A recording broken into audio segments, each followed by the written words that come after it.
существует процесс, происходящий во многих семьях незаметно для окружающих. Постепенная, почти невидимая трансформация, развивающаяся настолько медленно, что остается неуловимой даже для самой матери. Внешне все может выглядеть благополучно, дом наполнен жизнью, дети растут, забота течет привычным руслом. Но глубоко внутри ее душа словно теряет свет, истончаясь от чего-то неуловимого, от самой сути ее материнской роли.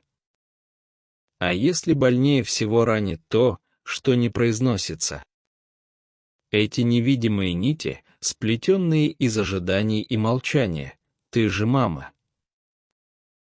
Ни просьба, ни требование, просто безмолвная установка, в которую женщина врастает, как в судьбу. Ей кажется естественным отдавать без остатка, терпеть, быть сильной, быть всегда рядом, даже когда внутри пусто. А если больнее всего ранит то, что не произносится «ты же мама», молчаливые ожидания, автоматическая жертвенность? По Карлу Юнгу, семейные проекции способны постепенно истощать внутренний мир матери. Видя, как замечать эти динамики и мягко возвращать границы, благодарность и присутствие, вы узнаете и архетип матери, и работа с тенью, и разницу между заботой и самоотменой, и как просить о помощи без чувства вины, и ежедневные шаги к спокойствию и взаимному уважению. По Карлу Юнгу, именно здесь и разворачивается одна из самых тонких внутренних драм, драма материнского архетипа и его тени. Архетип матери — священный источник жизни, тепла и защиты. Но в его тени скрыто разрушение через жертвенность, когда любовь превращается в обязанность, а забота — в самоотмену. Когда мать перестает чувствовать себя отдельной личностью, ее энергия становится бесконечно доступной для других, но недоступной для нее самой. Ребенок, особенно эмоционально чувствительный, бессознательно ощущает эту жертву. Он не осознает, но как будто учится дышать ее воздухом, питаться ее теплом не из злости, а из внутренней потребности, потому что мать сама перестала дышать для себя. Так запускается тихий, незаметный обмен, где любовь становится истощением. Юнг писал, что ребенок всегда несет в себе образы и ожидания родителей, но и родители проецируют на ребенка свою нереализованную часть души. Мать, не осознающая собственные потребности, невольно делает из ребенка смысл, спасение, зеркало своей ценности. И именно это зеркало начинает забирать ее свет, потому что в нем нет границы между «я» и «ты». Как же выйти из этого круга? Первое — признать, что любовь не равна бесконечному самоотречению. Забота не должна уничтожать. Настоящая близость — это когда рядом два целых человека, а не один живущий за двоих. Второе — вернуть право на границы. Сказать себе «я могу быть уставшей», «я могу не успевать», «я могу просить о помощи и не быть виноватой».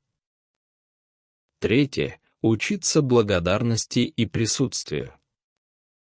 Благодарности себе за то, что дала жизнь. Присутствию в моменте, где можно просто быть, а не доказывать. Пусть каждый день станет шагом к тихому восстановлению внутренней силы. Замечать, когда забота превращается в обязанность. Учиться принимать, а не только отдавать. Позволять себе отдых и тишину без чувства вины. Слышать не только чужие, но и свои нужды. Потому что душа матери не должна быть жертвой любви. Ее свет нужен не только ребенку, но и ей самой. И, может быть, самое исцеляющее, что может сделать мать, это вернуть себе жизнь. Ведь когда мать становится живой, ребенок учится настоящему, что любовь — это не жертва, а присутствие.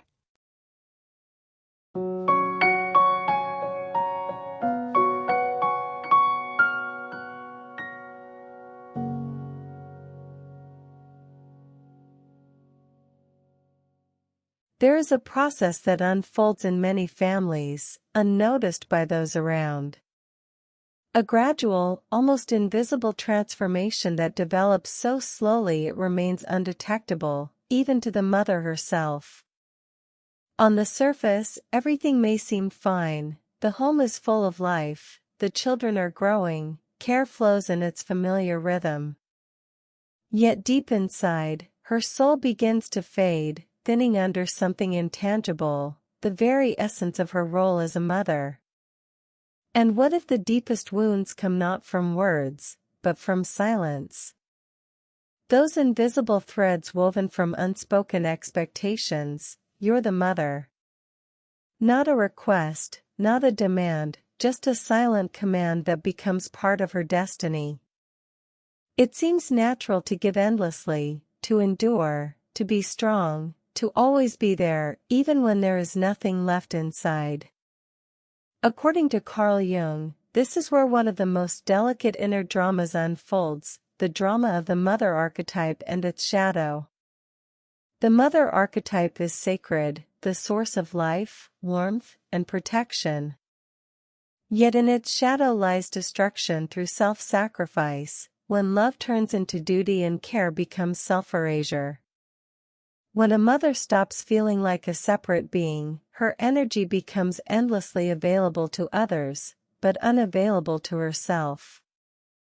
The child, especially a sensitive one, unconsciously senses this sacrifice.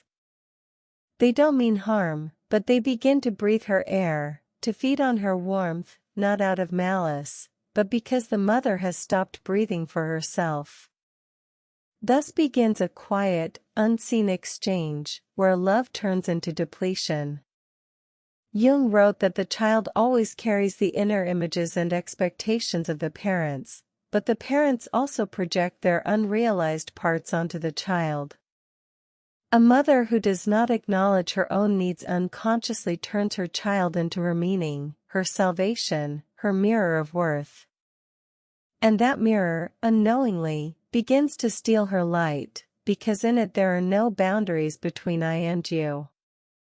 How can one step out of this cycle? First, to recognize that love does not mean endless self-denial. Care should not destroy. True closeness exists when two whole beings stand side by side, not one living for both. Second, to reclaim the right to boundaries. To say to oneself, I'm allowed to be tired. I'm allowed to fall short. I can ask for help, and not feel guilty. Third, to practice gratitude and presence. Gratitude toward oneself for giving life. Presence in the moment, simply being, without proving anything. Let each day become a small return to inner strength. Notice when care turns into obligation. Learn to receive, not only to give. Allow yourself rest and silence without guilt. Hear not only others' needs, but your own. Because a mother's soul is not meant to be the sacrifice of love. Her light is needed, not only by her child, but by herself. And perhaps the most healing thing a mother can do is to reclaim her own life.